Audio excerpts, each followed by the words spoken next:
Add personalized action buttons on the lead detail page for quick tasks like call, email, or follow-up. Simplify workflows and perform actions faster with one-click access. Navigate to dspeedup.in.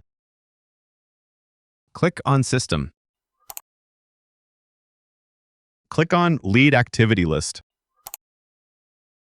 Click on Sync. The Lead Activity List button and tabs will be displayed.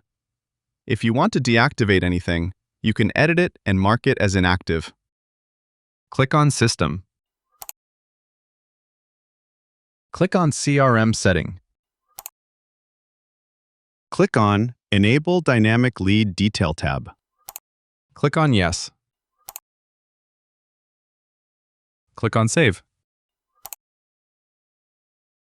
Click on Lead. Click on any lead.